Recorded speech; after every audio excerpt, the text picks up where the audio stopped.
Assalamualaikum warahmatullahi wabarakatuh. Perkenalkan, nama saya Indah Weni. Saya dari Prodi PGSD Unit 3. Saya akan menjelaskan mode pembelajaran langsung.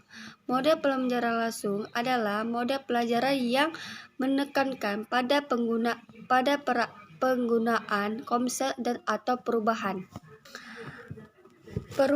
perilaku deduktif dengan ciri-ciri sebagai transformasi dan keterampilan secara langsung.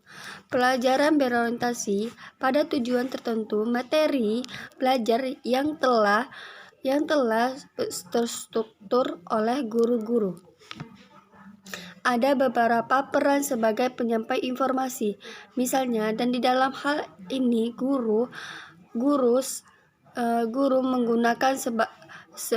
menggunakan sebagai media yang informasi yang disampaikan dapat berupa pengetahuan prosedural, yaitu pengetahuan tentang bagaimana melaksanakan suatu, atau pengetahuan tentang suatu dapat berupa faktor konsep.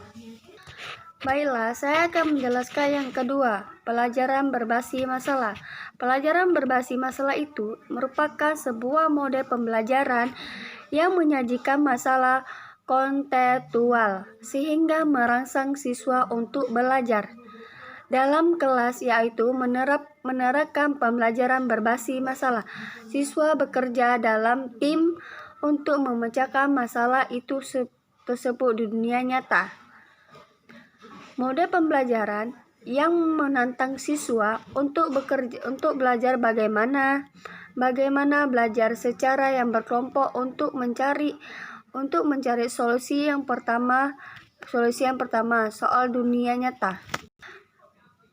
Baiklah, masalah yang diberikan ini digunakan untuk mengikat siswa pada rasa ingin tahu pada pembelajaran yang dimaksud. Masalah diberikan kepada siswa sebelum siswa mempelajari konsep-konsep atau materi-materi yang berkenaan dengan masalah yang harus dipecahkan.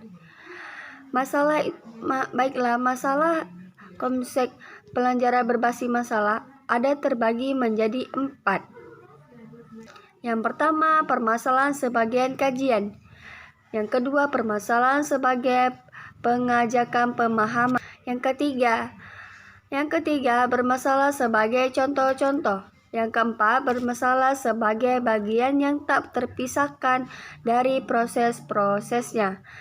Dan permasalahan sebagai stimulus, aktivitas, dan autentik. Baiklah, saya akan menjelaskan yang ketiga, mode pembelajaran.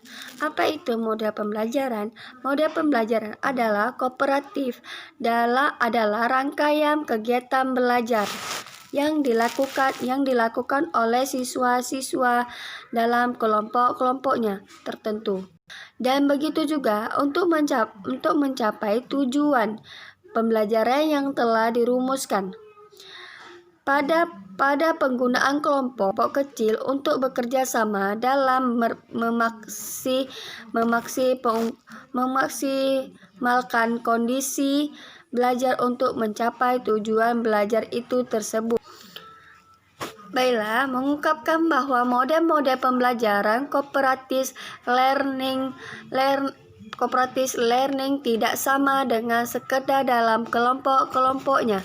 Ada 5 unsur belajar cooperative learning yang membedakannya dengan sekedar belajar dalam kelompok.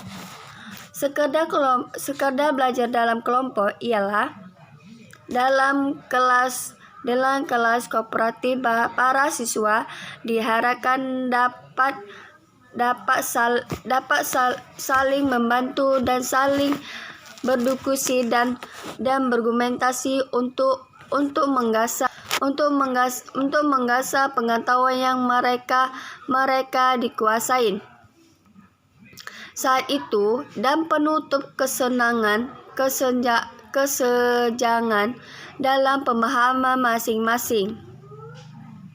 Kooperatif learning dari sekedar kelompok, karena dalam model pembelajaran ini harus ada struktur dorongan yang bersifat kooperatif, sehingga memungkinkan terjadinya interaksi secara terbuka dan berhubungan yang bersifat interdependensi dan efektif anggota kelompok. Baiklah, Assalamualaikum warahmatullahi wabarakatuh.